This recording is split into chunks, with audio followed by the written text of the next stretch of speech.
This moment is where you get your ass registered. You find 3, 4, 5 friends who are sitting there going, I don't know if this thing really matters. I don't think I'm going to vote. And you offer them everything from a Twinkie to a bourbon, whatever it takes to get them to register and to vote.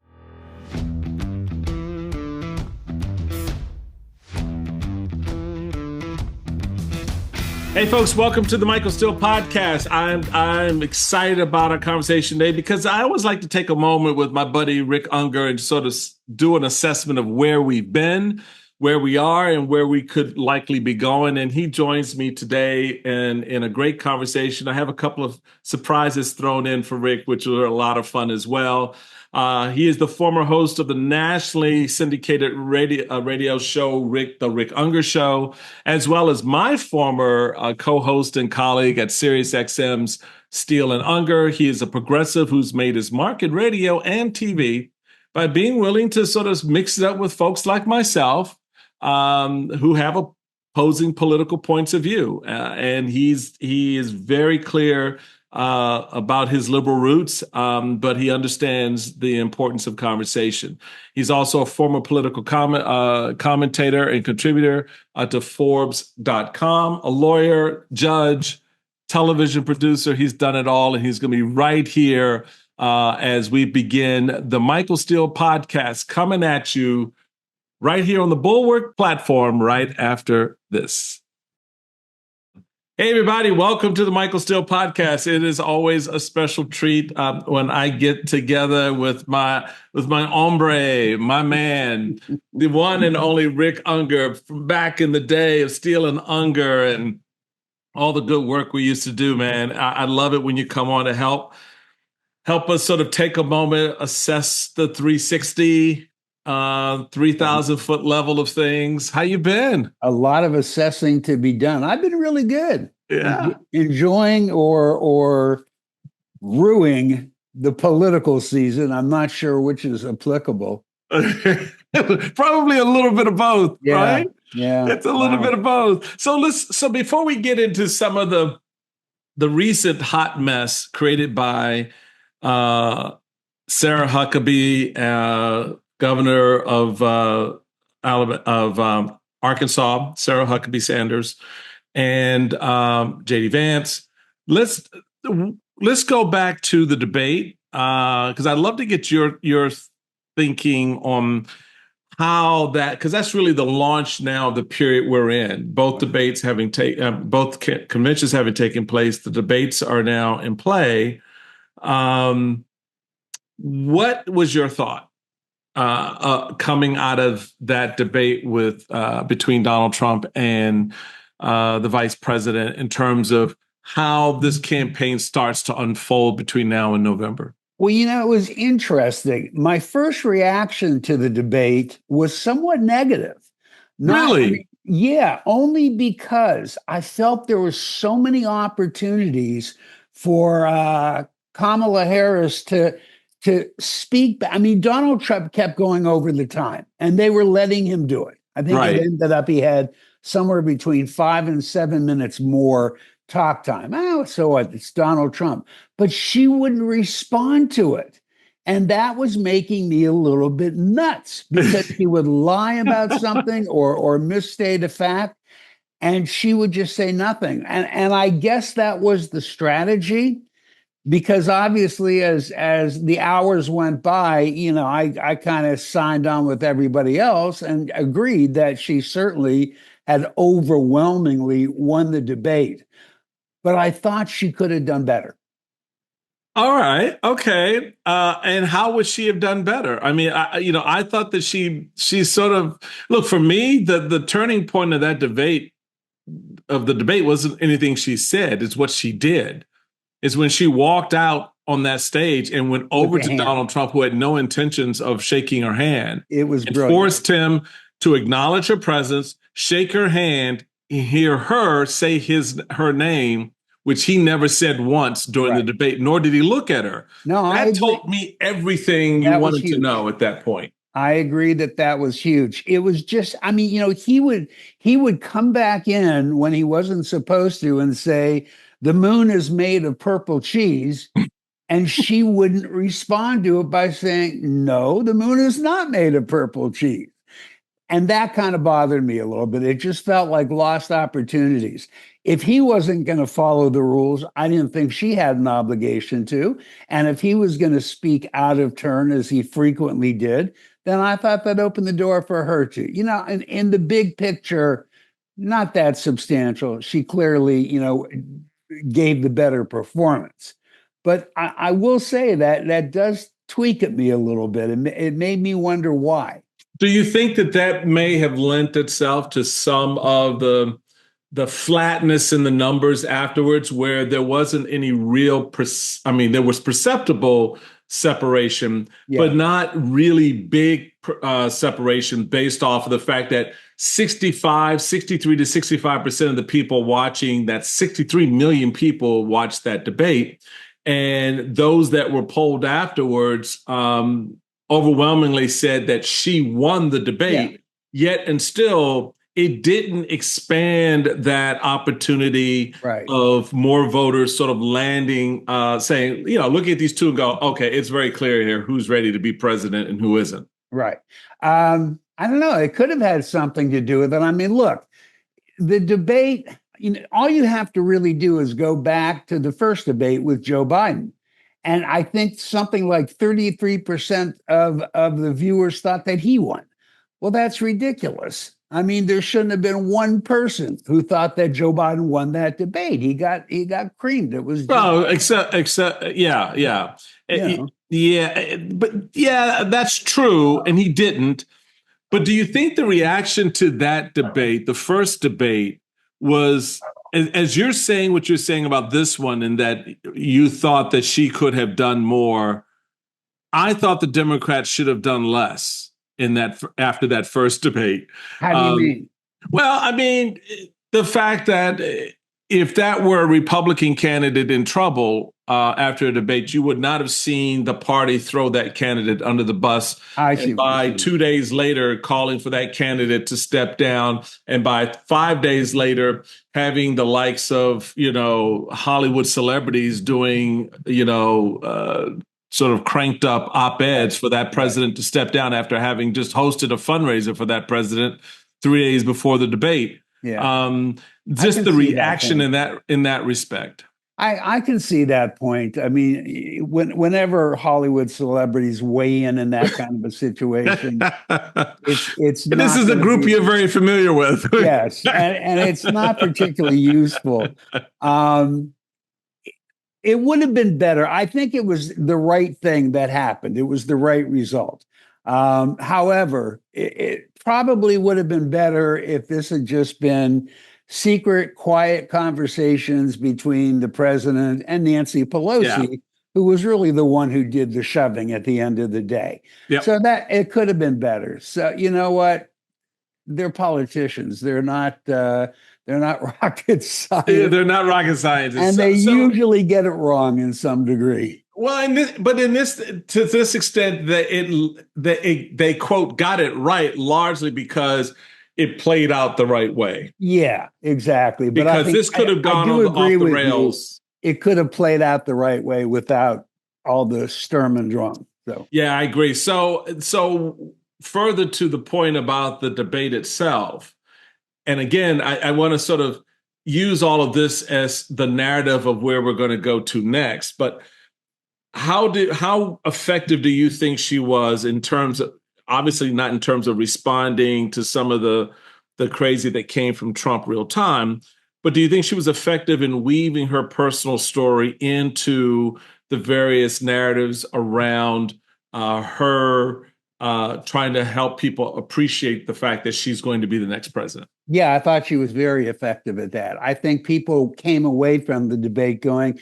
yeah, I can see her as president of the United States. And I think there were a lot of people before the debate who either didn't know or didn't feel that way. So yeah, she definitely helped herself. There's no question. And I think the polls, I'm watching the polling. It was slow to react. I think as the days are going by, we're seeing improvement. For Kamala Harris, which has to be tied to the debate. It just took a little bit of time for it to come through. Yeah, I think that's right. And I think, again, that sort of underscores why there may have been a sort of a slowness in the number of people who saw her winning that debate versus those who would translate that in a movement towards voting for her. Yeah. Which now current polling seems to give her, the Morning Consult poll and others giving her close anywhere to a 3 to 5 point lead. And yet we are still so suspicious of it, aren't we? Yeah. Isn't that interesting? Why do you think that is? I don't know. I don't know if it's past polling experience. I don't know if it's Nate Silver, who a lot of us have confidence in, coming out and saying, I believe in the New York Times Siena poll, and they show Donald Trump still winning. I don't know what it is, but there is something eating at the back of our minds that says, I don't entirely believe this. I've gone through state polls. She's improving there. And I don't really trust the national polls, but I do have more confidence in the state polls. But yet there's something there that says to me, I still think he can win this. So why are Americans, despite everything they know about him, despite the fact that they fired him in 2020, the fact that he, after being fired, fomented an insurrection, continues to lie to this day that he won an election which 60 federal judges said he did not. And yet and still, despite everything, childless cat lady bull coming from his VP choice, all of that, and they're like, yeah, I want that. Give me that. It's inflation is down, gas prices are down, the cost at the grocery store, while still high, is not as high as it was a year ago. Right. What is it? Is it because at a certain point I have to say, okay, y'all just being asses right now, and there's something a little bit more menacing behind all of this. Oh, I got to go with Trump bullshit. That largely lands on the fact that you do not want a woman. Forget the fact that she's African-American because we've had a Black president. Right. But the fact that this is a woman, we've rejected that opportunity once before. We're facing it again now. And yet and still, there seems to be this reticence in the face of everything else that we know to pull the trigger for her. Well, look, to really be able to answer that question, you have to be able to understand the Trump base.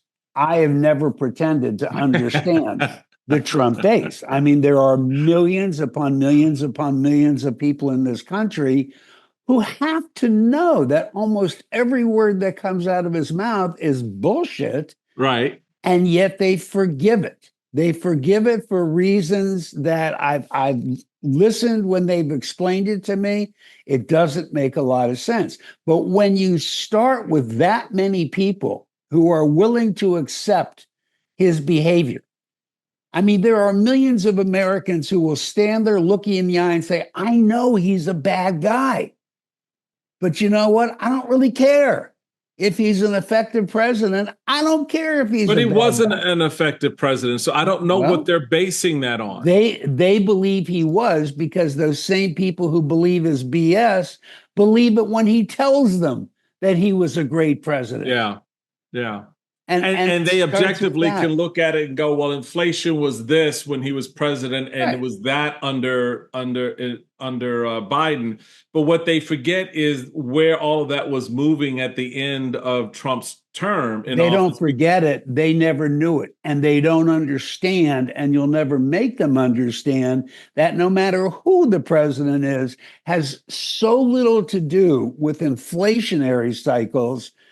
But they're never going to get that. They're just going to blame who's ever there to be blamed. And they ignore the fact that the inflationary cycle that we were in was a global cycle. Right. And we have been so far the only nation to effectively break away from it. Now, you know that. It's a fact. There's no disputing the fact, although Trump will. It's a fact. But try and get people in this country to focus on that. So how do you run a campaign today, Rick? How do you I mean, if you are running up against something like that, and what I take to heart about your point, which you're not stating, but I'll state it, is low information voters are one thing, but when you're dealing with class A sophisticated voters, people who read the Financial Times and New York Times, who read a myriad of sources and have access to resources that better inform them, they're the ones who are on the leading edge of perpetuating the bullshit about, Trump by not saying that, well, folks, actually these metrics have changed, and they've changed in the favor of this administration because of the Inflation Reduction Act, because of the Infrastructure Act, whatever. You have to be very careful there. You made an important separation there. Low information voters and people who are tuned in. Right. Low information voters is self-explanatory. They don't want to do the work to know anything. They'll just pick who they pick. But the people that I think you're referring to, it's fairly simple. They see something in it for themselves. And that's what it's all about.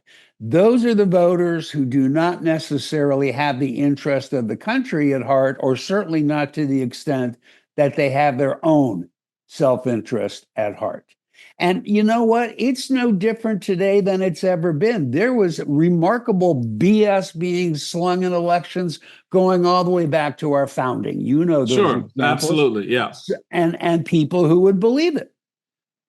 But the difference between our and I would teach this when I was having a fellowship at Brown. During my fellowship at Brown, are you showing off that you had just a little bit? When I had a fellowship, just a little Brown. It's about that much. About that much. But I would remind the students that, to your exact point, that our founders very much were of this, sort of brutish approach to their politics, where, Adams would have his supporters in print, right? If, you elect Thomas Jefferson, your wives and daughters will become prostitutes, right? In print. Right. But the people believed them. Well, they did, to the extent that they could read. And to the extent that they had access to newspapers. Right. And to the extent that by the time they heard it, generally the election was over. Okay, that's okay. That's all right. fair. So there's that. Today, you and I can say something, and literally within a nanosecond of having said it, a million people could be aware of it, and it's off to the races. Right. And that'll lead to what I want to talk about in a moment with respect to Springfield, Ohio, and J.D. Vance and Donald Trump and the Haitian community. But in the lead up to that point, to that conversation, I think the point is that our system now has become captive to a media /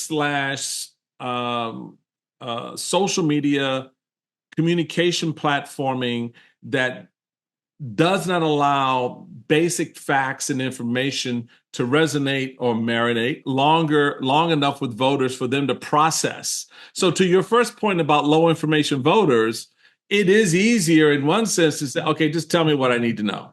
Right. And typically they're going to rely on those sources that they already trust or already agree with to reinforce stuff that they've already come to believe. Whether it's true or not. But for the other voters that are much more engaged, who do have access to all of these platforms, when they are told point blank that this fact is not true, they persist in fooling themselves or lying to themselves, not so much that it is true, but rationalizing, I guess is a better word, that in order for me to stay with the villain, in this case, Donald Trump, that's how I'm casting him in the story, because I get to tell the story. To stay with this villain, I have to rationalize that that's okay, or I just ignore it. Yeah. Or they'll say to you, I know it's bull. But that's Trump. Whoever believes what he says, I'm going by what he did and what I think he'll do. I recognize that most of what he says is nuts, but that's Trump for you. You know, that's what they'll do. They will rationalize it, to use your word. And it's intensely unhealthy. Um, it's the country we live in today, I'm afraid. Yeah, I think you're. I mean, I don't think you're right. I know you're right, and it is the country we live in today, and it really is the tail wagging the dog in many respects, in terms of how going forward we pull ourselves out of this trap.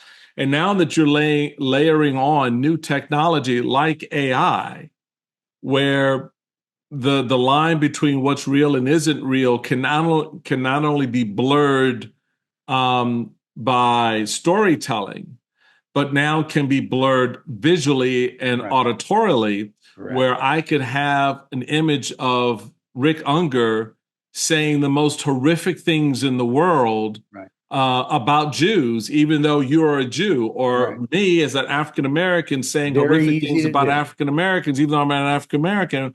That's the next step of what we're looking at. I think you're absolutely right. And we've already seen it somewhat. We saw a video of Taylor Swift supposedly supporting Donald Trump. Yeah, Obviously, that wasn't real. So, yeah, you can do all that. And it just, I mean, there I have sympathy for the American people because now you're putting more pressure on them. If they couldn't find the time, and I don't say that disparagingly. I recognize that most Americans get up early in the morning, go to work. When they come home, they probably don't have the energy left to start researching the presidential candidates. I get that. But now, when you throw this level onto it, you are really putting them under the gun as to how do you know what to believe and what not to believe.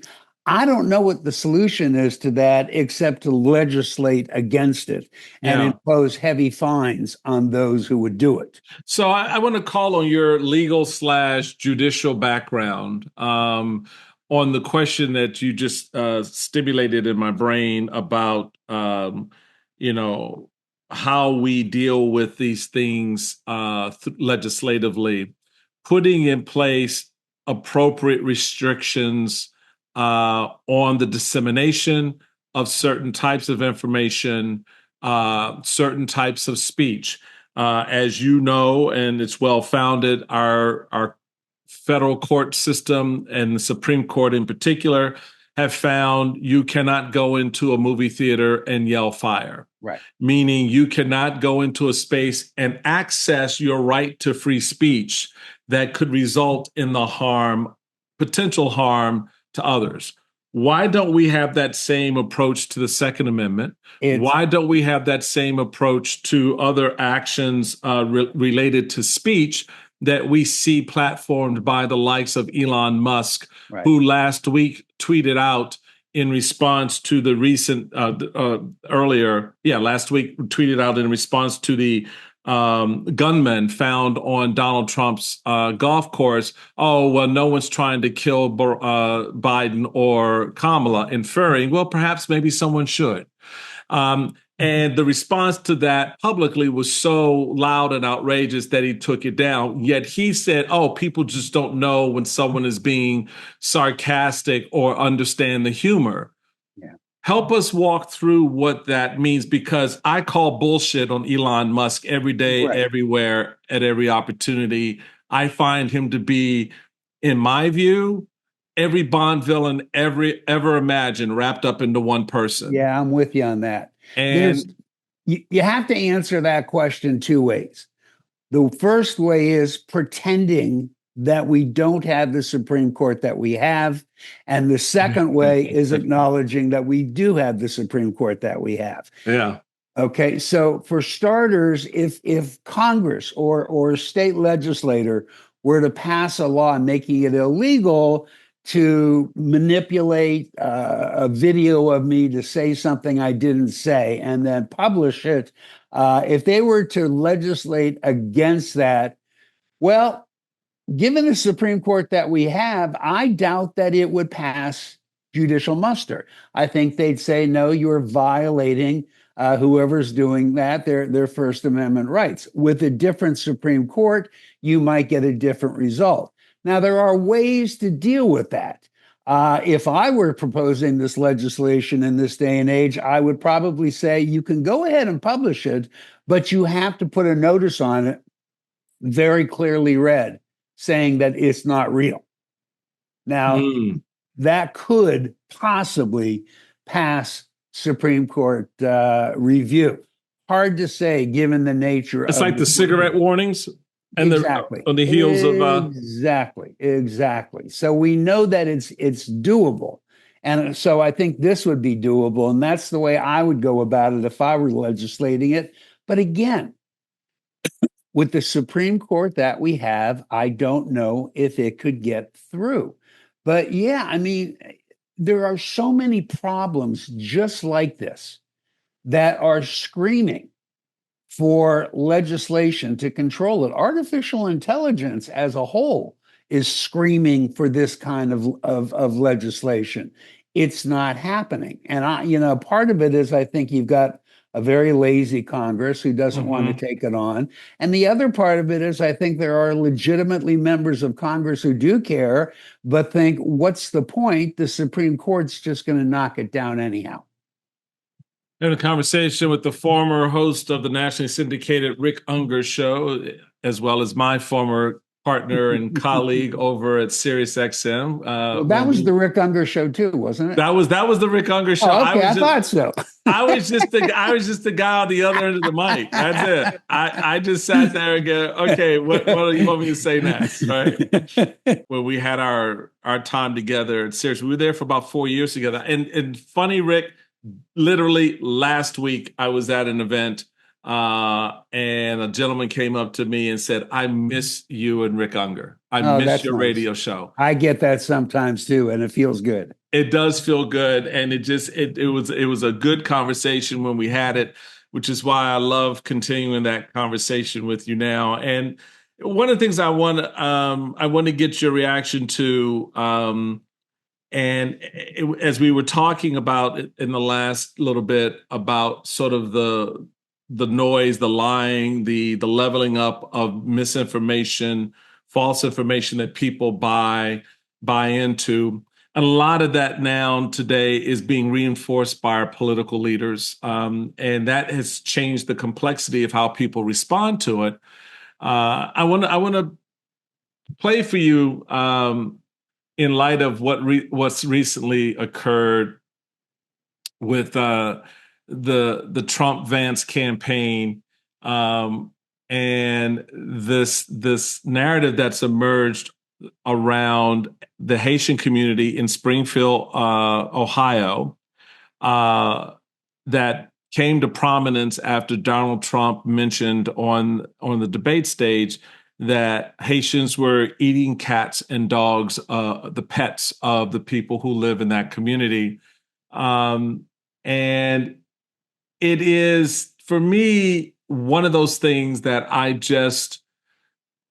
it frustrates me, no doubt, to hear someone saying it. And now you have J.D. Vance, after pretty precise reporting, by the way, Rick, from the Wall Street Journal, in which it was reported, and I just want to get people up to speed on this. The city manager, Brian Heck, fielded an unusual question at City Hall on the morning of September 9th from a staff member of Republican vice presidential nominee J.D. Vance. The staffer called to ask if there was any truth to the bizarre rumors about Haitian immigrants and pets in Springfield. He asked point blank, are the rumors true of pets being taken and eaten? I told him no. There was no verifiable evidence of reports to show this was true. I told them these claims were baseless. By then, J.D. Vance had already posted about the rumors to his 1.9 million followers on X. Yet he kept the post up and repeated an even more insistent version of the claim the next morning. We flash forward after more breakdown of this story to this moment, which occurred yesterday, at a rally, and this is what J.D. Vance had to say. Senator, thank you. Caitlin Corelli with the Daily Mail. Vice President Harris said again today that the, quote, hateful rhetoric over migrants eating pets is what has caused the bomb threats in Springfield. Can you just respond to her latest, please, on this? I think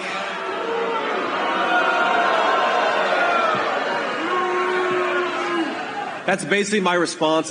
Just put that in the paper, loud boos and 2 thumbs down. That's my response to what Kamala Harris said.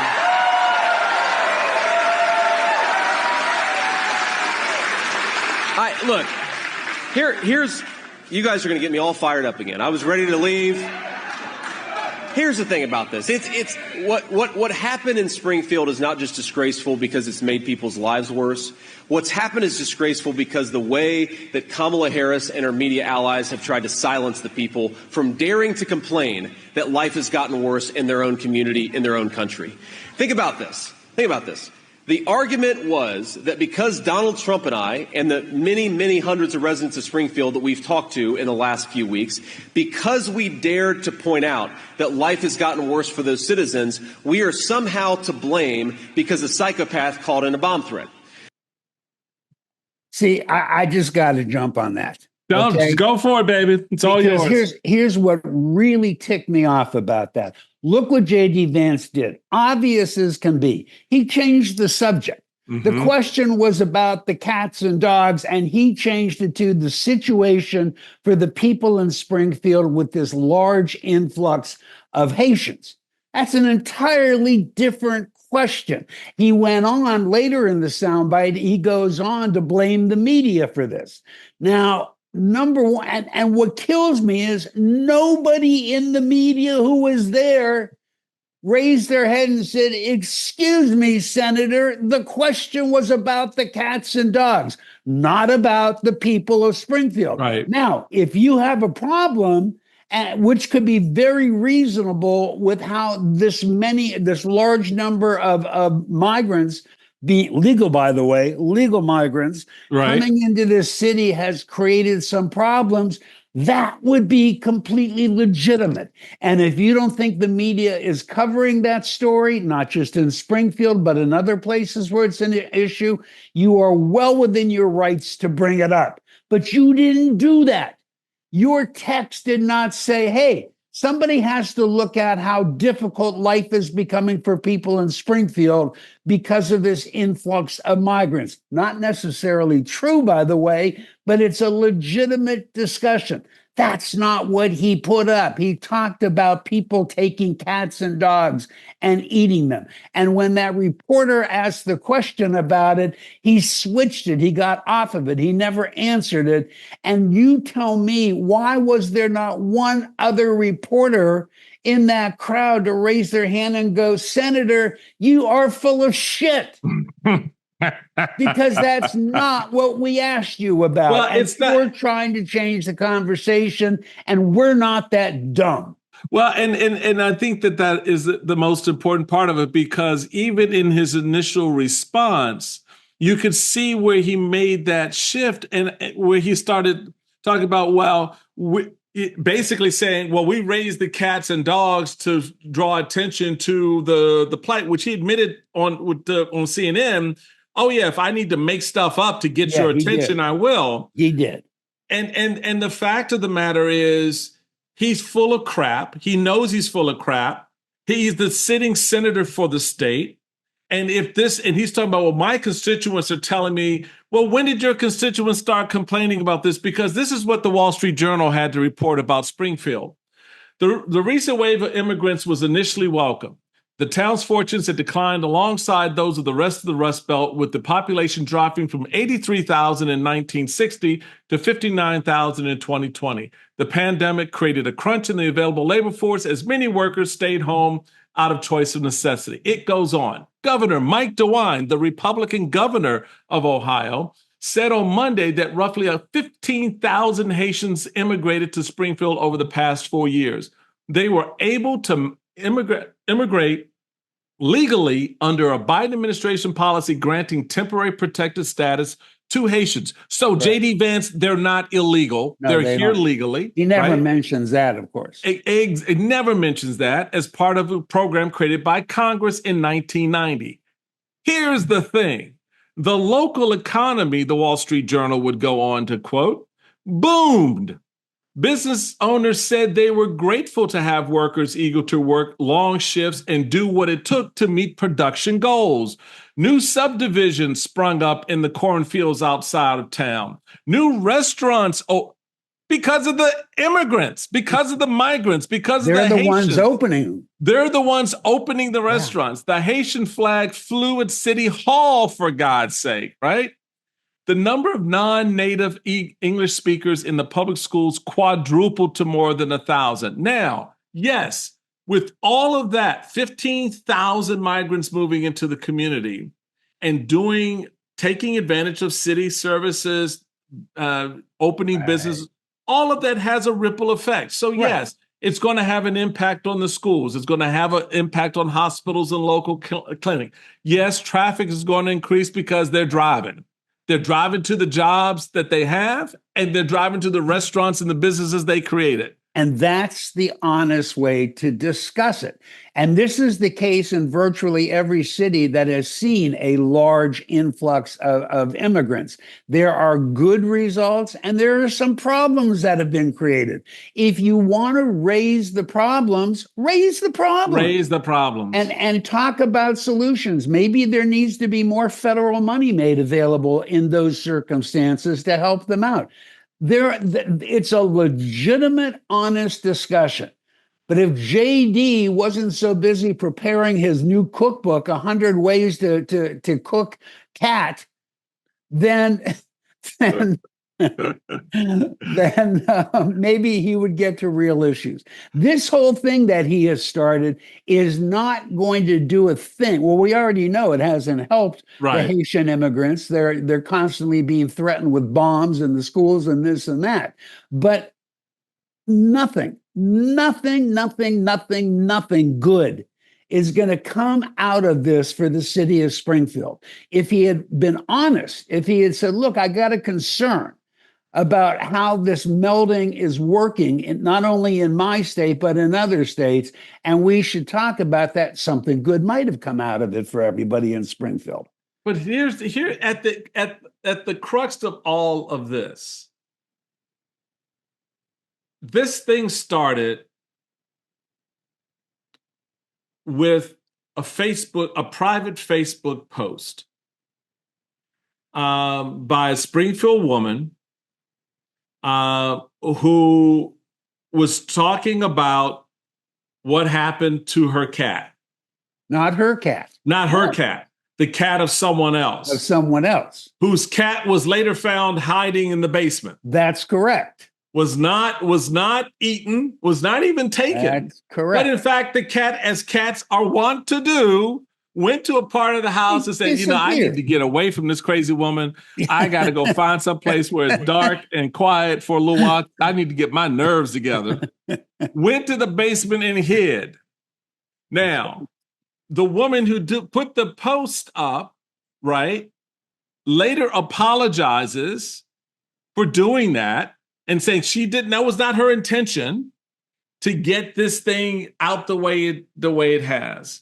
And it is because of the irresponsible behavior of the public official, in this case, J.D. Vance, and his running mate, that you now have white supremacist groups coming in and sowing more of this ugly bullshit, and other entities out there leveling up a story that everyone now having the story refuted by the person who started it, now seeing this thing roll off the way it is where people are being threatened. By the way, there was one other piece of evidence, and now it's been shot to hell. Somebody posted a picture of a guy carrying a dead goose. They said it was in Springfield. Yes. Well, it turns out it was in Columbus, Ohio, and the guy carrying the dead goose was an employee of the state of Ohio, whose job it is to patrol to find if there is dead waterfowl and remove pick up the carcass. Oh. So all of that then is to say what about this moment we're in? What does this say about the people who on that stage cheered the bold-faced lie and the bullshit of J.D. Vance? Are they so caught up and so with so much bile? Stupid.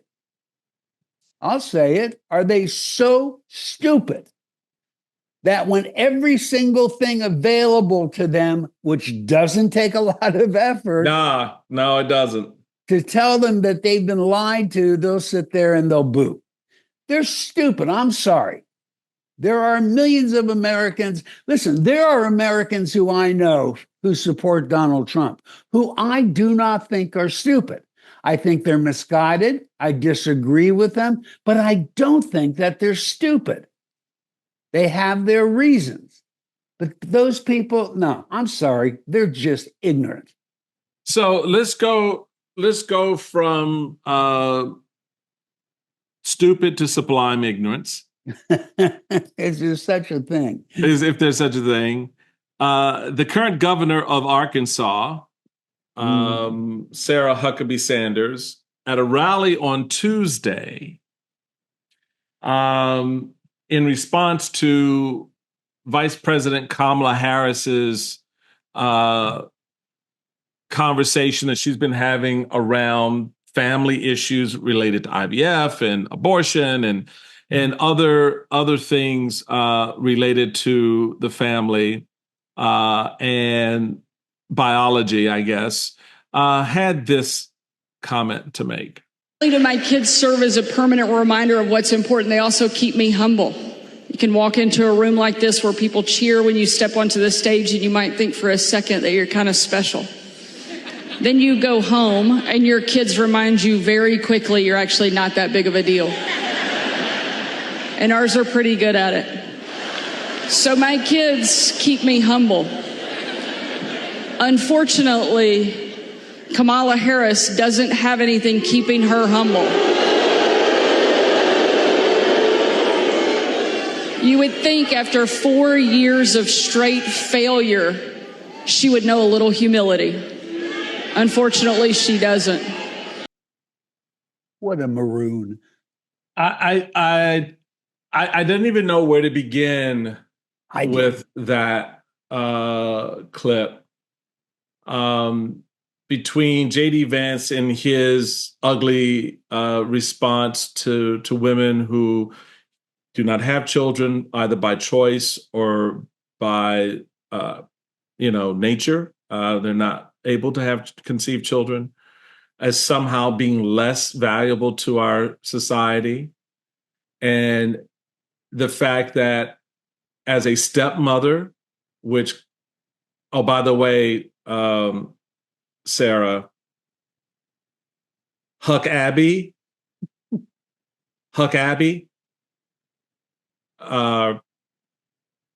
she is a stepmom.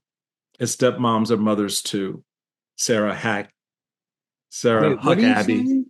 Sarah Huckabee. Yeah, Huckabee.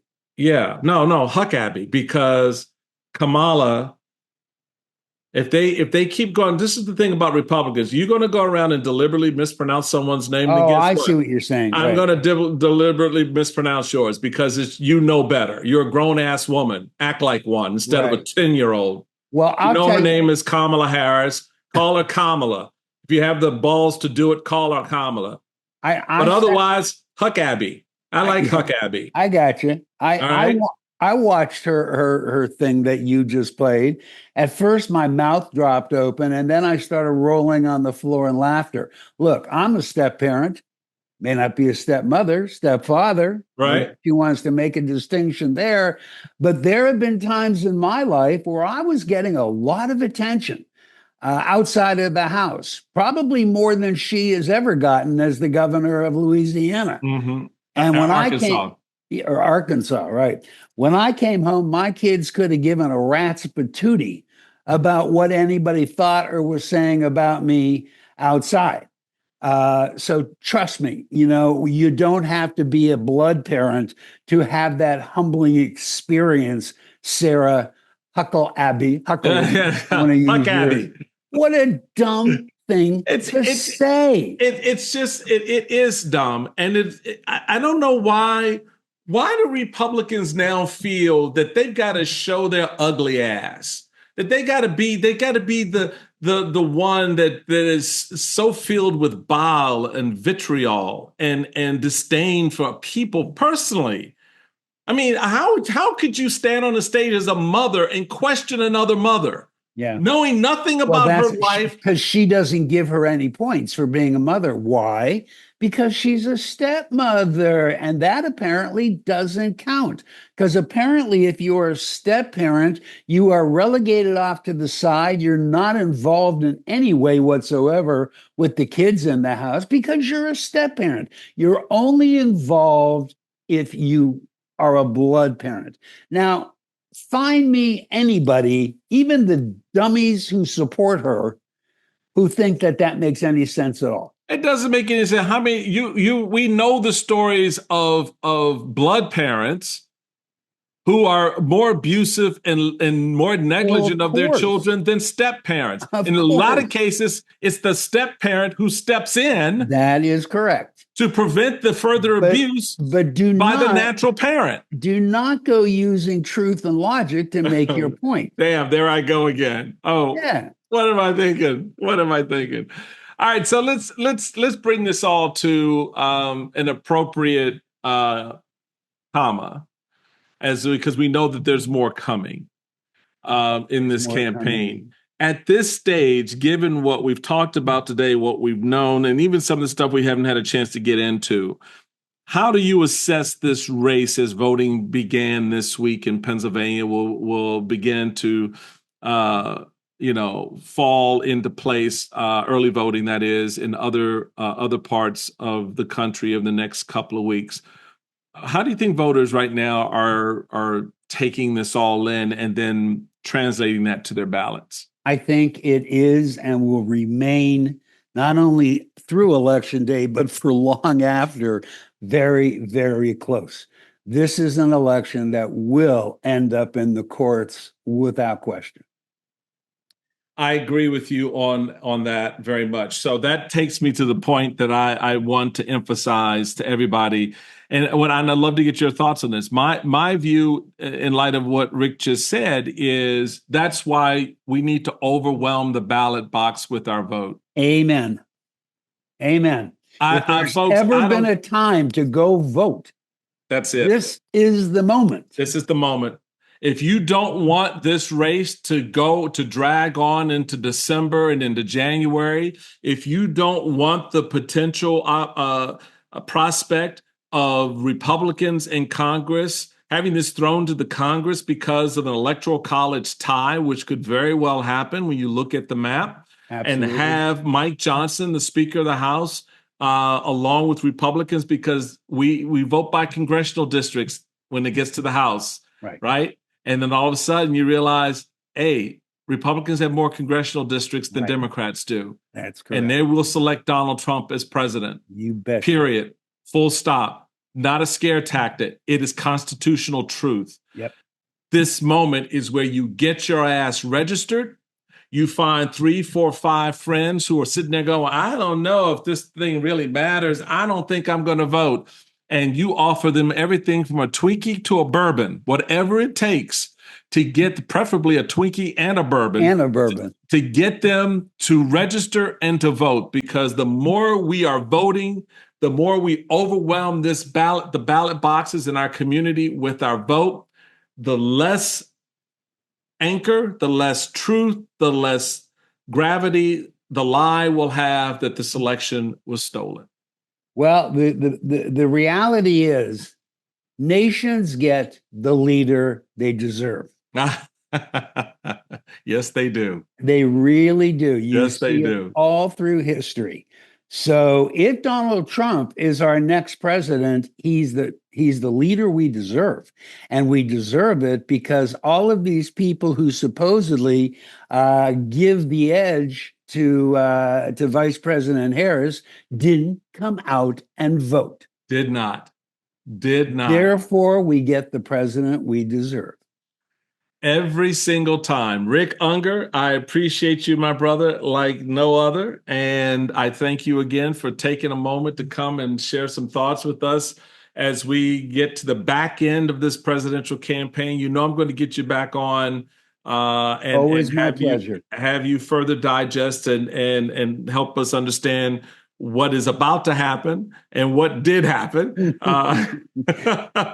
I hope I'm getting out of bed after what did happen. Yeah, exactly. You and me both.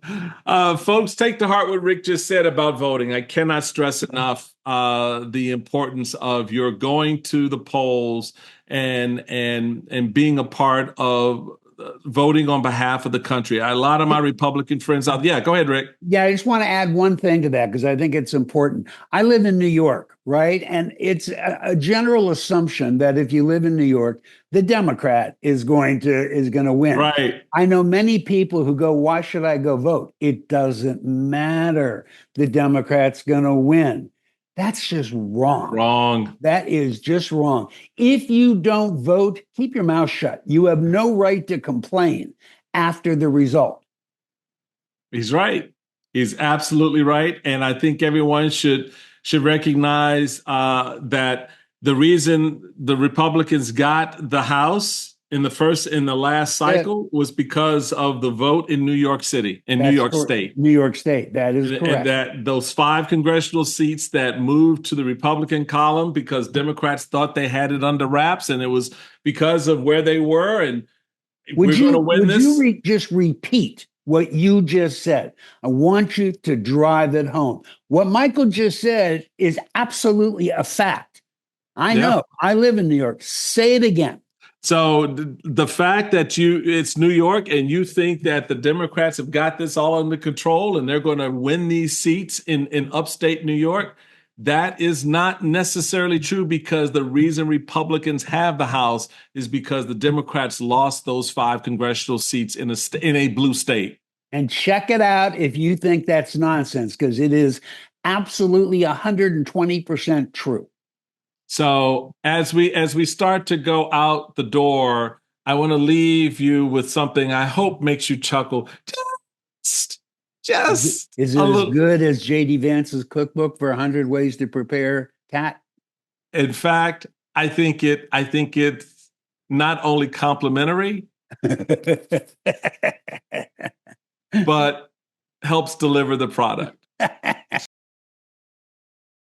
Eating the dogs. They're eating the cats. They're eating the pets of the people that live there. They're eating the dogs. They're eating the cats. They're eating the pets of the people that live there. People of Springfield, please don't eat my cats. Why would you do that? Eat something else. People of Springfield, please don't eat my dog. Here's a catalog of other things to eat. They're eating the dogs. Whoa, whoa, whoa, whoa. They're eating the cats. Meow, meow, meow, meow. They're eating the pets of the people that live there. They're eating the dogs. Whoa, whoa, whoa, whoa. They're eating the cats. Meow, meow, meow, meow. They're eating the pets of the people that live there. They're eating the dogs. That is no, that is from the Kiffness. Oh, that's great. And I love the post that at MJ Free, Morgan J. Freeman puts up sometimes. And that one, folks, I just send you out on that one. Until next time, get your behind registered, get your friends registered, get out there and start voting, because voting started this week. All right, guys, until next time, be safe, be well, God bless. And Rick, thanks again for being on the Michael Steele podcast. Always a blast.